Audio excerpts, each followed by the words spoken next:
Friends എല്ലാവർക്കും നമസ്കാരം. ഇന്ന് ഞാൻ ക്യാപ്സിക്കവും പൊട്ടറ്റോയും കൊണ്ടുള്ള ഒരു കറിയാണ് ഉണ്ടാക്കി. ചപ്പാത്തി, ചോറ്, അപ്പം, ഇടിയപ്പം എല്ലാം കഴിക്കാവുന്നതാണ്. ഇത് 2 ടേബിൾ സ്പൂൺ വെളിച്ചെണ്ണ ഒഴിച്ചിട്ടുണ്ട്. അതിൽ നമുക്ക് ആദ്യം ഒരു പൊട്ടറ്റോ എടുത്തിട്ടുണ്ട്, അതിട്ട് കൊടുക്കാം.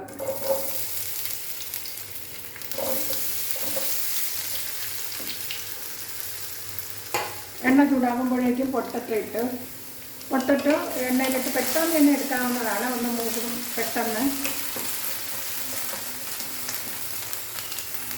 പൊട്ടറ്റോ ഇട്ട് 1 മിനിറ്റ് കഴിയുമ്പോൾ ഹൈ ഫ്ലെയിമിലാണ് വെച്ചിരിക്കുന്നത്. സവാളയുടെ ഒരു 1/4 ഭാഗം, മീഡിയം സൈസിലുള്ള സവാളയുടെ 1/4 ഭാഗം ഇതുപോലെ അരിയുക. കണ്ടോ, ഇങ്ങനെ അരിഞ്ഞെടുക്കാം. അതിനോടൊപ്പം തന്നെ നമുക്കതാ ക്യാപ്സിക്കത്തിൻ്റെ അകത്തുള്ള ഇത് മാത്രമേ എടുക്കാവൂ. അതിൻ്റെ അരി എടുത്തിട്ടില്ല. അരി എടുക്കാതെ അതിൻ്റെ പുറത്തുള്ളത് മാത്രമേ എടുത്തിട്ടുള്ളൂ. ക്യാപ്സിക്കം കൂടി ഹൈ ഫ്ലെയിമിൽ തന്നെ വെച്ചൊന്ന് നോക്കിക്കെടുക്കാം.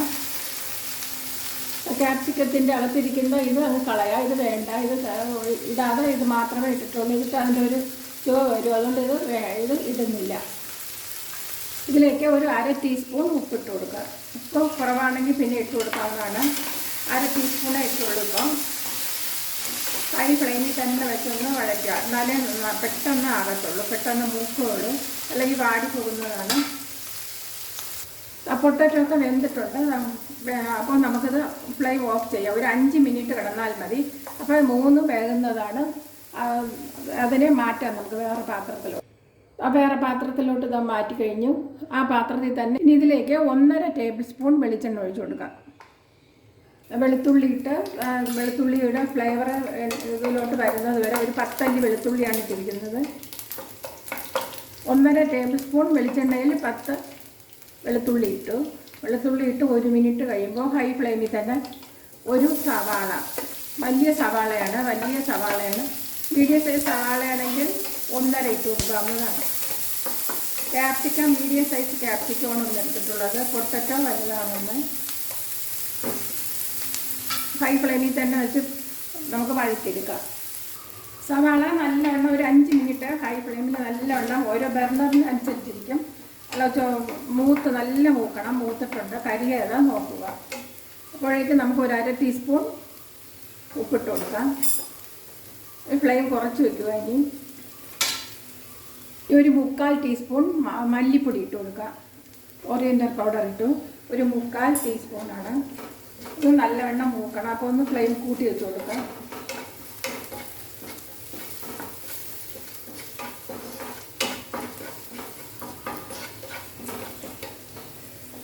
ഒരു മിനിറ്റ് കഴിഞ്ഞിട്ടുണ്ട്. അപ്പോൾ ഫ്ലെയിം കുറച്ച് വയ്ക്കാം. ഈ 1/4 ടേബിൾ സ്പൂൺ മുളക് പൊടി ഇട്ട് കൊടുക്കുക.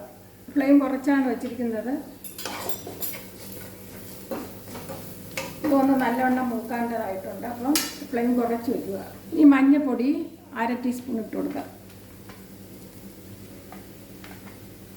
അതും കൂടി ഒന്ന് ഇളക്കാം, ഒന്ന് മൂപ്പിക്കാം. ലോ ഫ്ലെയിമിലോട്ട് വയ്ക്കുക.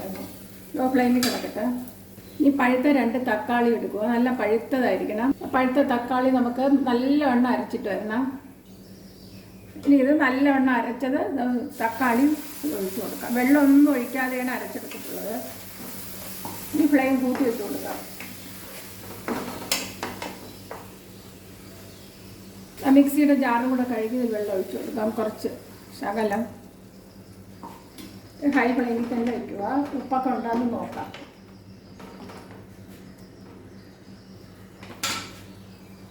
3 മിനിറ്റ് ഹൈ ഫ്ലെയിമിൽ വെച്ച് വഴറ്റിയതിന് ശേഷം നമുക്കിത് തട്ടി കൊടുക്കാം. മണമൊക്കെ വന്നിട്ടുണ്ട്.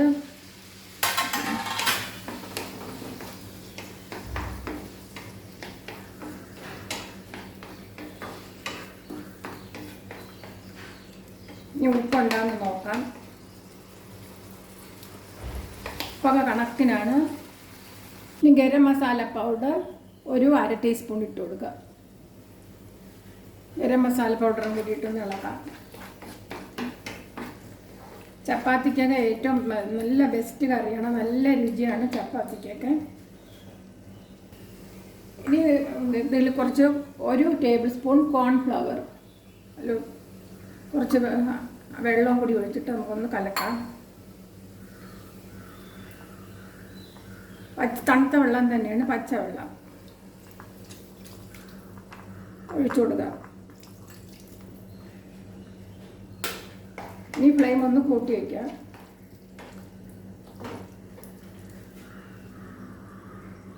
ഒരു സെക്കൻഡ് ഫ്ലെയിം ഹൈ ഫ്ലെയിമിൽ വെച്ചിട്ട് ഫ്ലെയിം കുറച്ച് വെച്ചു. ഇനി ഫ്ലെയിം ഓഫ് ചെയ്യാം. എന്നിട്ട് ആ കസൂരി മേത്തി എടുത്തിട്ട് കുറച്ച് കസൂരി മേത്തി എടുത്ത് ഉലുവയിലാണ് പൊടിച്ച് ഇങ്ങനെ ഇട്ട് കൊടുക്കാം.